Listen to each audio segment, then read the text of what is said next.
The conference room at Sterling and Associates fell silent after my brother Marcus's declaration.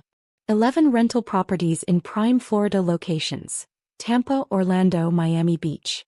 Combined value, approximately $4.2 million. And according to Marcus, they were all his. "This is only fair," my mother added, her hand on Marcus's shoulder. "He's been managing these properties since Grandpa died. He's earned this." My father nodded, looking uncomfortable but resigned. "Tegan, you understand. Marcus has always been the responsible one. The business-minded one."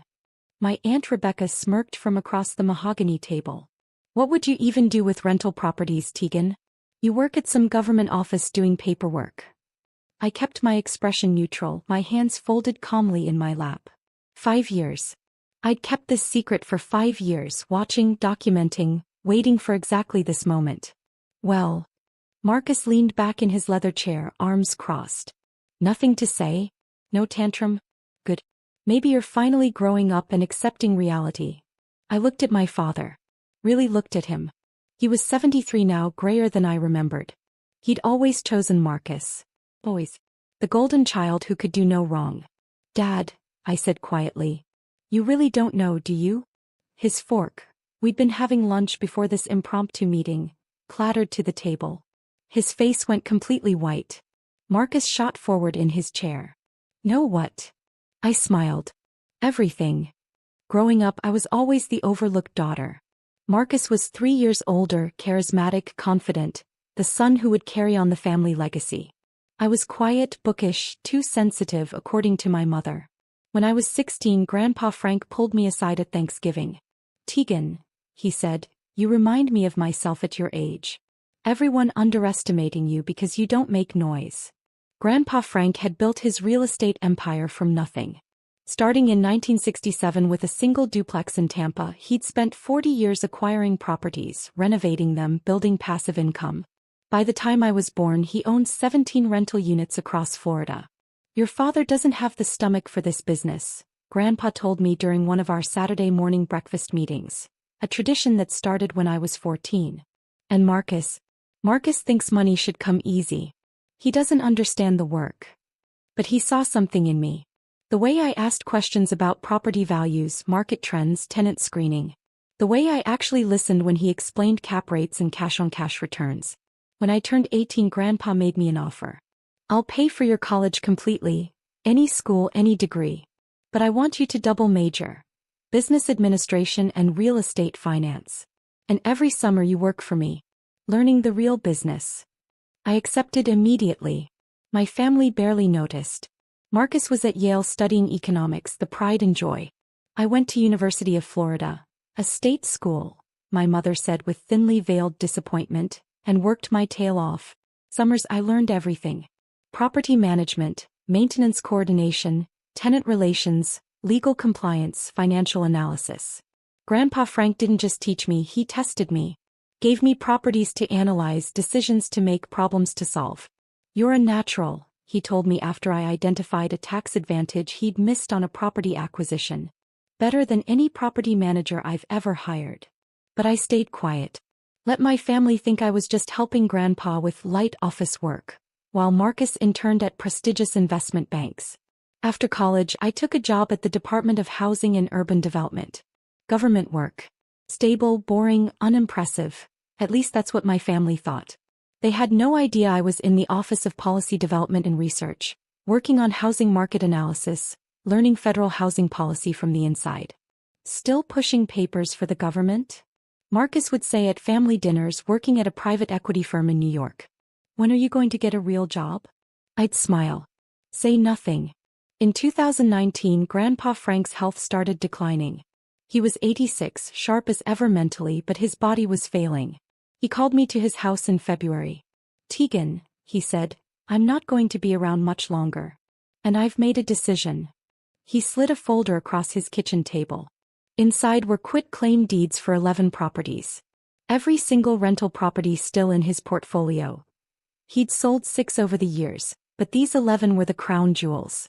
"I'm transferring these to you. Effective immediately. They're yours free and clear. No inheritance tax complications, no probate, no fighting. Just you. I stared at the documents, my hands shaking.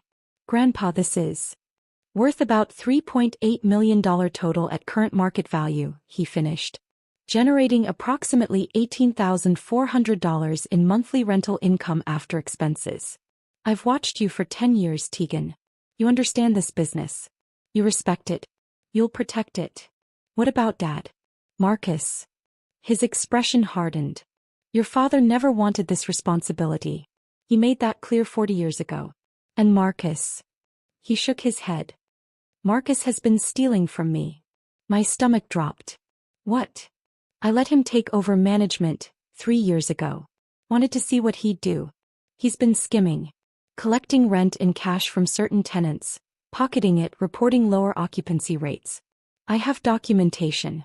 He's stolen approximately $127,000 over 3 years. I felt sick. I haven't confronted him because I wanted to see how far he'd go, Grandpa continued. And I wanted to see if he'd come clean. He hasn't. So here's what's going to happen. You're going to take ownership of these properties. Marcus doesn't need to know. Let him keep managing them.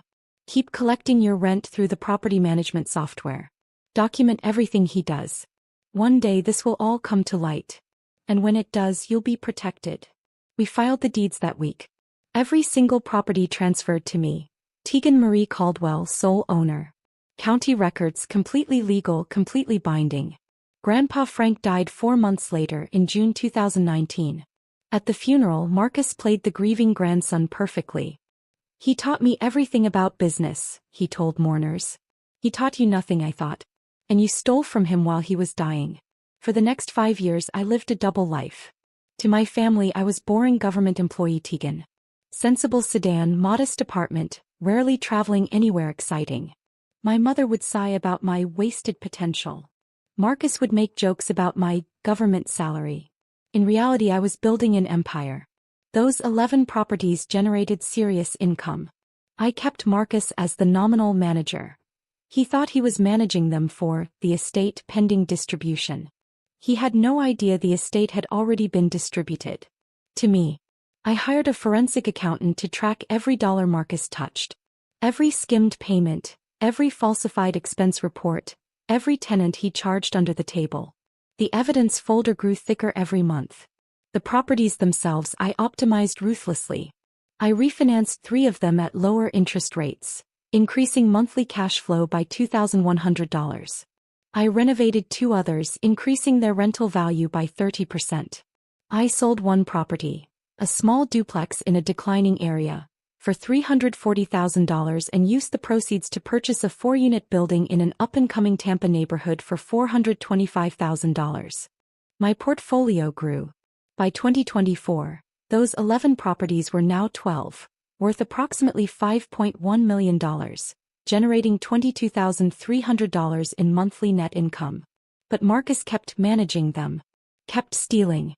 The forensic accountant's latest report showed $186,000 in documented theft over 5 years. At my HUD job I excelled. Promoted twice. By 2023, I was a senior policy analyst making $112,000 annually. My family thought that was my only income. They had no idea about the $267,600 in annual rental income, or the $890,000 in my investment accounts, or the $1.2 million in equity I'd built across my properties.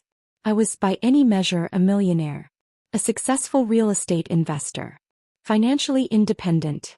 And my family thought I was a boring government worker who never amounted to much. I watched Marcus buy a $85,000 BMW, take vacations to Europe, move into a luxury apartment in Boca Raton, all funded partially by money he was stealing from me.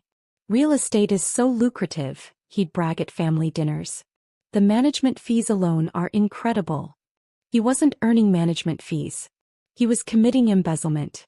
My father would beam with pride. That's my son. Always had a head for business. Mom would pat my hand sympathetically. Don't feel bad, Tegan. Not everyone is cut out for high achievement. I'd smile. Not. Say nothing. My best friend Jasmine was the only person who knew the truth. How do you stand it? she asked after one particularly brutal family dinner where Marcus announced his massive success in real estate. Because I'm not hiding, I told her. I'm watching. Every dismissive comment, every insult, every assumption. It's all evidence of who they really are. And one day they're going to face exactly what they've created. That day came in November 2024. My father called me on a Tuesday morning. Tegan, we need to have a family meeting. This Saturday. Sterling and Associates Law Office. It's time to settle Grandpa's estate. My heart started racing. His estate was settled 5 years ago, Dad. Not the properties. Those have been in limbo. Marcus has been managing them, but they need to be officially distributed. We've all discussed it and we think the fair thing is for Marcus to inherit them. He's done all the work. I was silent for a long moment. Tegan, you understand, right? This is only fair. I'll be there Saturday, I said quietly. After I hung up, I called my attorney, David Chin. They're making their move. Finally, David said, I've had your documentation ready for 3 years. Every deed, every transfer record, every piece of evidence. Want me to attend? Not yet. Let me see how this plays out first. I called the forensic accountant next. Final report. Everything. I need it by Friday. Already done, she said. Total documented theft. $186,340 over 5 years. Want me to hand deliver it? Please. Then I did something I hadn't done in 5 years. I called my father back. Dad, one question. Did you know Grandpa transferred those properties before he died? Long silence. What are you talking about? Never mind. See you Saturday. He didn't know. None of them knew. This was going to be spectacular. Saturday morning I dressed carefully. Simple black pantsuit, minimal jewelry, professional but understated. The same way I dressed to every family event for 5 years. I arrived at Sterling and Associates 15 minutes early. The law firm occupied the top floor of a downtown Tampa high-rise. Expensive. Marcus must have chosen it for the optics. My mother, father, Marcus, Aunt Rebecca and Uncle Tom were already in the conference room. Marcus sat at the head of the table like he owned the place. Tegan, Mom said surprised. You're early. Wouldn't miss this, I said taking a seat near the door. Marcus smirked. Good. Glad you're being mature about this. At exactly 10 a.m. a lawyer I didn't recognize entered. Good morning, everyone. I'm James Sterling. Marcus asked me to facilitate this family meeting regarding the distribution of Frank Caldwell's rental properties. Thank you for coming, everyone, Marcus began, standing like he was giving a presentation. As you know, I've been managing Grandpa's 11 rental properties for the past 5 years. It's been a lot of work, but I've done it out of love and respect for his legacy. My father nodded approvingly. These properties are worth approximately $4.2 million, Marcus continued. They generate significant monthly income. And after much consideration I believe, and I think you'll all agree, that the fair thing is for me to inherit them. Marcus has earned it, Mom said immediately. Aunt Rebecca nodded. He's been doing all the work. I sat quietly watching. Any objections? Marcus looked directly at me. I smiled. Just one question first, if that's okay? Marcus looked annoyed but nodded. Sure. Dad, I turned to my father. Before we go any further, I need to ask you something directly. Did Grandpa Frank ever discuss his estate plans with you? Specifically regarding the properties. Dad shifted uncomfortably. He said he was handling it. Why? And did you ever check the county property records? After he died. Why would I? Marcus was managing everything. So you don't actually know who owns these properties right now? It wasn't a question. Dad's face went pale. That same expression from The Hook. The moment of terrible realization. Marcus shot forward. What are you talking about? They're part of Grandpa's estate pending distribution. That's why we're here. I pulled out my phone and opened my email. Mr. Sterling, I apologize for the confusion, but there's actually nothing to distribute. Would you mind pulling up the Hillsborough County property records? I can provide the property addresses. James Sterling looked confused but turned to his laptop. This is ridiculous, Marcus snapped. What are you doing? Dad, I said again looking at my father. You really don't know, do you? His fork, We'd been having lunch before this formal discussion, clattered to the china plate. His hands were shaking. Marcus screamed, "So what?" I smiled. "Who actually owns those 11 properties you've been managing for 5 years?" James Sterling's face changed as he pulled up the county records. This is unusual.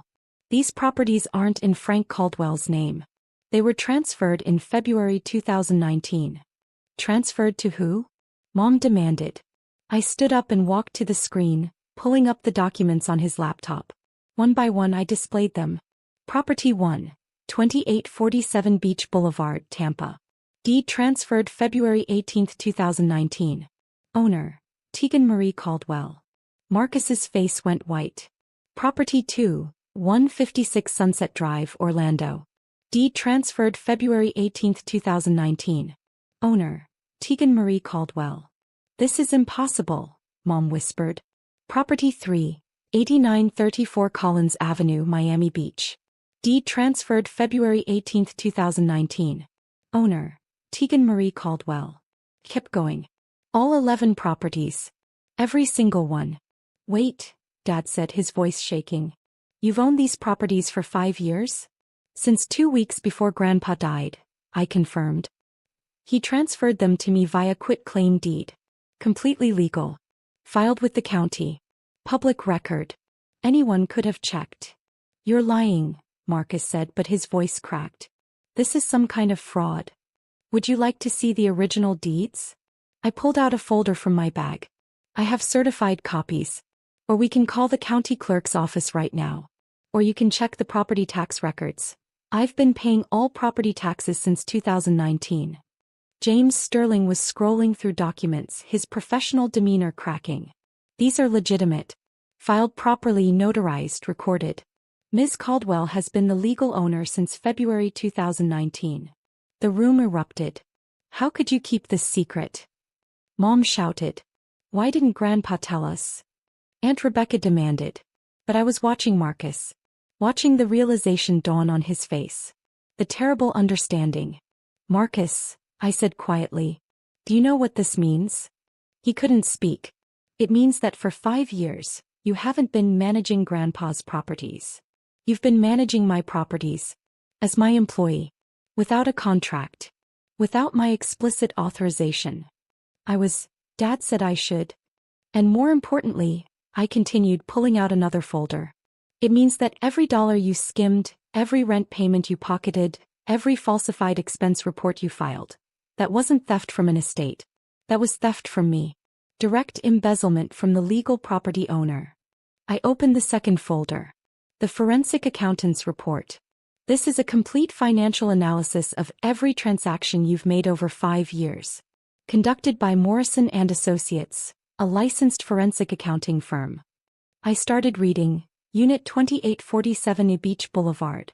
March 2019, you collected $1,850 in cash rent from tenant James Morrison. You reported the unit as vacant and pocketed the money. April 2019, same tenant, same amount. May 2019. Stop, Marcus whispered. Unit 156B, Sunset Drive.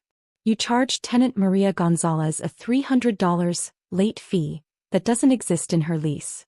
You kept the money and never reported it. You did this 17 times over 2 years. Stop.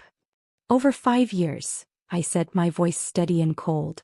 You stole $186,340 from me. That's not an estimate. That's documented, proven, down to the dollar. I slid the report across the table to James Sterling. Every transaction is detailed here. Dates, amounts, methods. Including copies of the actual lease agreements versus the falsified reports Marcus submitted. Dad was staring at Marcus like he'd never seen him before. You stole from your sister? I didn't know. Marcus shouted. I thought I was managing Grandpa's properties. This is entrapment. Entrapment requires law enforcement involvement, I said calmly. This is just documentation. You stole money that didn't belong to you. The fact that you didn't know who you were stealing from doesn't actually matter. Theft is theft. Mom found her voice. Tegan, this is your brother. Surely we can work this out as a family. No, I said simply. What do you mean no? I mean I'm not interested in working this out. Marcus committed nearly $200,000 in felony theft. Over 5 years. Consistently. Deliberately. I turned to James Sterling. Mr. Sterling, I assume attorney-client privilege doesn't apply here since I'm not actually your client? He looked uncomfortable. That's correct. Good. Then you're a witness to this conversation. I pulled out a third folder. This is a formal complaint I'm filing with the Florida Department of Law Enforcement. Detailed documentation of felony grand theft, embezzlement, and fraud. Marcus lunged across the table. You can't do this to me. Uncle Tom grabbed him, pulling him back. I'm not doing anything to you, I said. I'm simply reporting crimes that you committed. Against me. Why? Dad asked, and he looked genuinely broken. Why did you wait? Why let this happen? I looked at him. Really looked at him. Because, Dad, I needed to know. I needed to see if Marcus would come clean. If any of you would question the situation. If anyone would check public records or ask basic questions or treat me like I might actually be competent. 5 years, I continued. 5 years of family dinners where Marcus bragged about his real estate success. Using my properties. 5 years of you telling me I wasted my potential. 5 years of Mom sighing about my little government job, while I was building a multi-million-dollar portfolio. 5 years of watching you choose him. Always. We didn't know, Mom whispered. You didn't ask, I corrected. Not once did any of you ask about my life with genuine interest. You assumed. You dismissed. You decided I was the failure and Marcus was the success, and you never questioned it. Aunt Rebecca spoke up, her voice sharp. So this is revenge. You're going to destroy your brother over hurt feelings. No, I said. I'm going to report crimes that were committed. That's not revenge. That's justice. And honestly, if Marcus had stopped stealing even once in 5 years, this would be different. But he didn't. He escalated. Last month, he pocketed $8,200 in a single week. I pulled out another document. This is a notice of termination of property management services. Marcus, you're fired. Effective immediately. You have 48 hours to turn over all keys, documents, and tenant contact information. And if I don't, he snarled, then I add obstruction and conversion of property to my complaint. James Sterling cleared his throat. Ms. Caldwell, I should mention, I cannot represent you in this matter as Marcus approached me first. But you should know that your documentation appears extremely thorough. If these allegations are accurate, this is indeed serious criminal behavior. They're accurate, I said. Every word. I stood up, gathering my folders. I'm going to leave now. I have a meeting with my actual attorney this afternoon to file the formal complaint. Marcus, you should probably hire a lawyer. A good one. Tegan, please, Dad said, standing. He's your brother. No, Dad. He's your son. There's a difference. Brothers don't steal from each other for 5 years. Brothers don't let you believe you're a failure while they profit from your success. I walked to the door and paused. One more thing. Those properties. They're worth $5.1 million now, not $4.2 million. Because over 5 years I refinanced them, renovated them, and acquired one additional unit.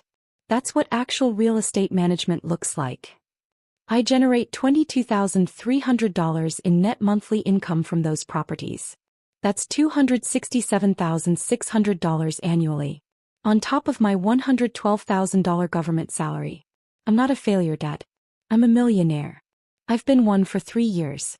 You just never bothered to notice. Mom started crying. Real tears. Goodbye, I said. I'm sure we'll see each other in court. As I reached for the door handle, Marcus shouted one last time, You're going to regret this. I'll fight you on everything. I'll prove you set me up. I turned back. Marcus, please fight me. Because here's what discovery will reveal. Grandpa Frank knew you were stealing from him before he died. He documented it. He left me a letter explaining exactly why he chose me and not you. It's in a safe deposit box, along with his personal journals detailing every conversation he tried to have with you about integrity and business ethics. You want to fight this in court? We'll bring all of that in. Every family dinner where you lied about your success. Every tenant who will testify you collected cash under the table. Every fake expense report with your signature. Or, I said quietly, You can accept that you got caught. That actions have consequences. And that maybe, just maybe, the person you dismissed as worthless was paying attention all along. I opened the door. Tegan, Dad called out. I stopped but didn't turn around. Did he really know? Did Grandpa really know Marcus was stealing? Yes, I said. He gave Marcus 3 years to come clean. He never did. So Grandpa protected what he'd built. He gave it to someone who would respect it. Why didn't he tell me? I finally turned around. He did, Dad. He tried to tell you for 40 years that Marcus wasn't ready. That he didn't have the character for this business. But you never listened to him either. You only heard what you wanted to hear. Just like you've only seen what you wanted to see. The successful son. The disappointing daughter. You built that story so completely that you never questioned it. Even when the evidence was public record. I walked out. Behind me I heard Marcus start screaming again. Heard Mom sobbing. Heard Aunt Rebecca's sharp voice demanding explanations. But I kept walking. Within 48 hours, everything collapsed for Marcus. Monday morning I filed the formal complaint with the Florida Department of Law Enforcement. By Tuesday afternoon, 2 detectives showed up at Marcus's luxury apartment. He called me screaming. They're treating me like a criminal. You are a criminal, I said calmly. You stole $186,340. That's multiple counts of felony grand theft. I'll pay it back. I'll pay double. Just drop the complaint. That's not how this works, Marcus. You can't just pay your way out of felony charges. Wednesday, the story hit local real estate industry newsletters. Property manager accused of massive embezzlement scheme. Marcus's name was public. His employer, the private equity firm, put him on immediate administrative leave. By Friday he was terminated. His landlord called him about the lease on his luxury apartment. Turns out, expensive places don't like tenants under criminal investigation. Mom called me Thursday night crying. Please, Tegan. He's your brother. He made mistakes, but he's family. He made $186,340 worth of mistakes. I corrected. Over 5 years. That's not a mistake, Mom. That's a pattern of deliberate criminal behavior. We'll pay you back. Every penny. With what money? I asked. Your retirement accounts? Dad's pension? That wouldn't even cover half of what Marcus stole. And it still wouldn't erase the crimes. You're destroying your family over money. No, I said. Marcus destroyed this family when he chose to steal from his dying grandfather and then from his sister. I'm just refusing to be silent about it anymore. She hung up on me. Dad tried a different approach. He showed up at my apartment Saturday morning. Tegan, I need you to understand something, he said, looking older than I'd ever seen him. I failed you. I see that now. I chose Marcus over and over and I was wrong. I said nothing. Your grandfather tried to tell me. He said you had something Marcus never would, integrity. Real understanding. I thought he was just being sentimental. He was being accurate, I said. I'm asking you not for Marcus but for me, is there any way to make this right? I considered his question. Dad, Marcus stole money for 5 years. He bragged about his success using my properties. He called me a failure while profiting from my assets. And not once did he feel guilty enough to stop. Even now he's not sorry he did it. He's sorry he got caught. What do you want me to say? I want you to understand that this isn't about revenge or hurt feelings. It's about consequences. Marcus committed crimes. Serious crimes. And if I drop the complaint, what does that teach him? That he can do whatever he wants as long as he's caught? That family means no accountability. Dad closed his eyes. No. For 5 years you all treated me like I was less than. Like I was the family disappointment. And you know what? I proved you wrong every single day. I built wealth. I built success. I did it quietly, strategically, intelligently. And I did it while watching my brother steal from me and my parents celebrate him for it. I'm sorry, Dad whispered. I know you are. But sorry doesn't undo 5 years. Sorry doesn't give me back the family dinners where I was dismissed. Sorry doesn't erase Marcus's crimes. So there's nothing I can do? You can support Marcus through his legal consequences, I said. You can finally hold him accountable.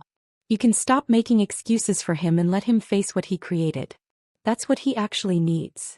Dad left without another word. 6 months later, Marcus accepted a plea deal. 5 counts of felony grand theft, reduced from the original 14 counts. 3 years probation, $186,340 in restitution, 200 hours community service, and a permanent criminal record. His legal career was over. His real estate aspirations were finished. His luxury lifestyle collapsed. He moved back in with my parents. I didn't attend the sentencing hearing.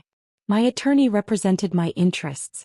The judge ordered monthly restitution payments of $1,500 for the next 10 years plus interest. The money doesn't matter anymore. I have plenty of money. What matters is that Marcus finally faced consequences. Real consequences. The kind that don't disappear because you're the golden child. My parents and I have limited contact now. Holiday cards. Brief phone calls. We're polite, distant, careful. Mom asked me once if I'd ever forgive Marcus. Maybe, I told her. But forgiveness doesn't mean pretending it didn't happen. It doesn't mean giving him access to my life again. It just means I'm not carrying anger about it anymore. Are you angry? She asked. No, I said honestly. I'm just done. My real family, Jasmine, my mentors from HUD, the business partners I've developed over the years, they threw me a celebration dinner when the legal case closed. To Tegan, Jasmine toasted, who proved that quiet strength beats loud arrogance every single time. I've expanded my portfolio since then. 14 properties now, worth $6.3 million, generating over $30,000 in monthly income. I left HUD to manage my investments full-time. Last month I received a LinkedIn message from Marcus. Just 2 sentences. You were right about everything. I'm sorry for who I was. I didn't respond. Some people think that makes me cold. I'm forgiving. Harsh. But here's what they don't understand. I gave Marcus 5 years. 5 years to stop stealing. 5 years to come clean. 5 years to show character. He never did. I gave my parents countless opportunities to see me, really see me, not just their assumptions. They never did. I didn't destroy my family. I simply stopped protecting them from the consequences of their own choices. 3 weeks ago I received a handwritten letter from my father. No return address, just forwarded through my attorney. Tegan, it read, I've been thinking about what you said. About really seeing you. I went back and checked some things. Your college transcripts. You graduated summa cum laude. I never even asked. Your HUD promotions. You were being recruited by private firms the whole time and chose to stay. I never knew. The properties, I pulled the county records finally. You didn't just maintain them. You improved them. Optimized them. Built something real. I'm ashamed that it took a criminal investigation for me to see my own daughter. I don't expect forgiveness. I don't deserve it. But I want you to know I see you now. And I'm in awe of what you've built. Not just the properties or the wealth. Your integrity. Your strength. Your ability to stay true to yourself even when everyone around you told you that you were less than. Your grandfather was right about you. About everything. I'm just sorry I couldn't see it while he was alive to know I finally understood. You don't have to respond to this. I just needed you to know. I'm proud of you. I should have said it 1,000 times before. I'm saying it now. I'm proud of you, Tegan. I keep that letter in my desk drawer. I haven't responded to it. Maybe I will someday. Maybe I won't. But either way, I know this. I don't need his pride anymore. I don't need his approval or his recognition or his belief in me. Because I built something real. Not through being the loudest voice in the room or the most confident or the most celebrated. I built it through patience, strategy, integrity, and the quiet understanding that success isn't about proving yourself to people who refuse to see you. It's about building something so undeniable that even in their blindness, they eventually have to acknowledge it exists. At the inheritance meeting, my brother claimed all 11 properties. He screamed, "No what?" Now he knows. The whole family knows. I wasn't hiding my success. I was protecting it. And in the end, that protection was the smartest investment I ever made.